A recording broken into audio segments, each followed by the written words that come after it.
Alors dans cet épisode, on va voir les opérations qui sont possibles entre variables. Alors, on va créer d'abord une première variable nombre qui va valoir quelque chose et un deuxième nombre. On va commencer simplement. Les premières opérations qu'on peut faire et auxquelles on pense tous instinctivement, c'est bien sûr les opérations mathématiques. Alors qu'est-ce qui se passe si si je décide d'additionner ma valeur A avec ma valeur B? Donc là on veut les afficher. Ça va simplement faire une addition. Ça va afficher 3. Sachant que cette opération, je l'ai affichée directement, mais j'aurais très bien pu en faire une autre variable, que je vais appeler par exemple résultat, qui va directement prendre A plus B. Et je peux afficher résultat. L'autre opération, bien sûr inverse, c'est la soustraction. Là on voit qu'on a moins 1. Il y a également la multiplication. Et enfin, la division. Un autre opérateur logique, c'est le modulo. Alors modulo, qu'est-ce que ça va faire? Voilà. Modulo, qu'est-ce que ça va faire? Si on lance, on a 1. Alors le modulo, en fait, c'est la division euclidienne.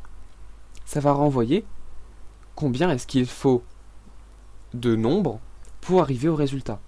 Alors c'est pas très clair, mais là si j'ai plutôt 6, ou plutôt 7 par 2, si je décide simplement de faire une division normale, 7 divisé par 2, ça va renvoyer 3,5. Mais la division euclidienne, en fait il faut faire 3 fois 2 et il reste 1. Là si on affiche ça comme ça va renvoyer 1. Ça va renvoyer le reste. C'est 3 fois 2 plus 1. Et donc là, ça affiche 1.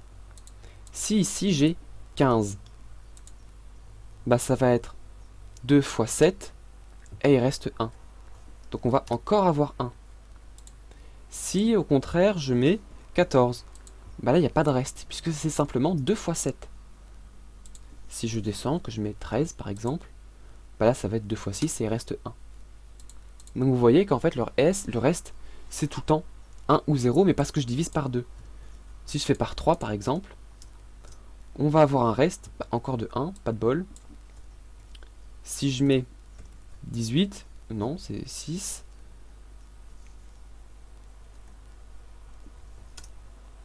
Là, on a un reste de 2 cette fois-ci. Si je me divise par 5, on aura encore 2. Si je mets 19, là, on va avoir un reste de 4. Donc ça, c'est pour les opérations mathématiques entre nombres. Là, on voit que c'est entre deux int. Alors, int, c'est pour integer, c'est pour les nombres. Alors, qu'est-ce qui se passe si, par contre, maintenant, ce sont du texte?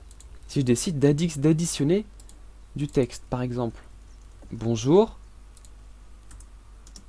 monde. Qu'est-ce que ça va faire? Eh bien, une erreur.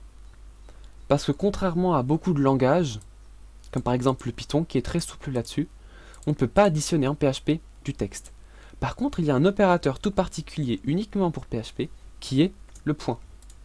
Point, ça permet d'additionner des chaînes de caractères. Regardez maintenant, si je réessaye, j'ai bien bonjour monde. Le point permet en fait de concaténer. Ce qu'on appelle concaténer, c'est mélanger plusieurs variables entre elles. Je peux par exemple faire bonjour le monde. Ça va additionner le A, la variable A, avec le, puis la variable B. Et là on a bien bonjour, la variable A, le, et la variable B, monde. C'est de cette façon que déjà vous pouvez peut-être commencer à apercevoir comment est-ce qu'un site peut être dynamique. Là c'est bonjour le monde. Mais on pourrait très bien avoir une variable qui s'appelle name. Ça va être par exemple Bob. Et une variable title qui va être bonjour. Et là, on va mettre le nom. Et donc là, vous avez du coup un titre qui dit bonjour, suivi du nom. C'est de cette façon que l'on va tout le temps afficher du texte sur une page internet.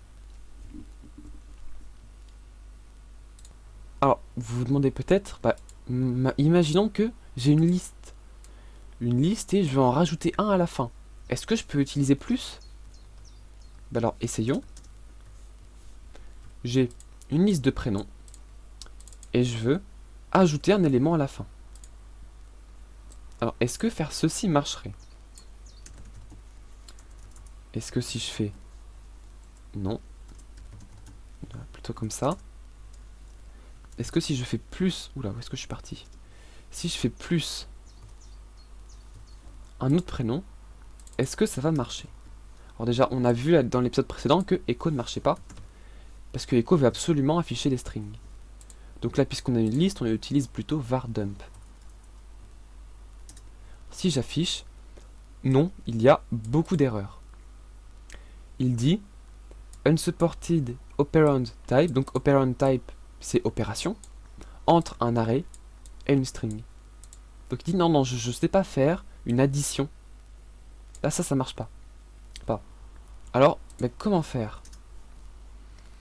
Eh bien la façon de faire la plus simple, c'est de mettre avec des crochets.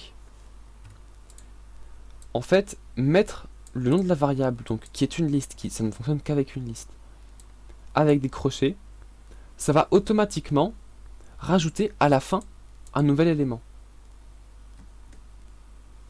Si je relance, on voit que maintenant, j'ai Mélissa qui s'est rajouté à la fin. Alors là, j'ai voulu ajouter quelque chose à la fin. Qu'est-ce qui se passe si je veux l'ajouter au début? Eh bien, je peux ici préciser l'index où je veux l'ajouter. Et on voit que maintenant, Mélissa a remplacé Tina. Puisqu'à l'index 0, il y avait Tina. Et à la place, j'ai mis Mélissa. Donc on voit que les additions, les soustractions, tout ça ne fonctionne pas avec les listes. Un autre type d'opération que l'on peut faire, si là j'ai plutôt, par exemple, ça marche avec les int, et je veux dire, mon âge, je veux lui ajouter 1. Eh bien, on va faire, imaginons je veux ajouter 1 à mon âge, au lieu de faire âge égale âge plus 1 et afficher l'âge, on voit que si je le fais, ça marche très bien. L'âge est maintenant égal à 19. Eh bien, plus facilement, on peut faire âge plus plus. Ne pas oublier à mettre le point virgule. Je fais âge plus plus. Et on obtient le même résultat. Ça, c'est un raccourci qui permet directement de faire plus 1 à soi-même. Il y a également moins moins, qui là, au contraire, du coup, vous vous en doutez, enlève 1.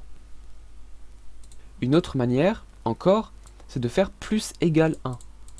Ça veut dire, je vais ajouter à moi-même cette valeur-là.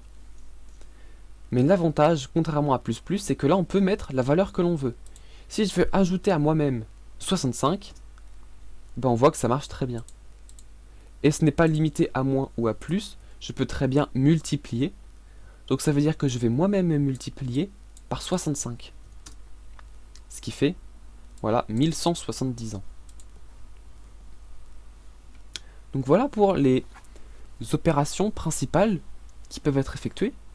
Donc sur des listes, sur des nombres, sur des chaînes de caractères également. Et comment faire pour que tout fonctionne ensemble. Dans le prochain épisode, on va commencer à voir les conditions.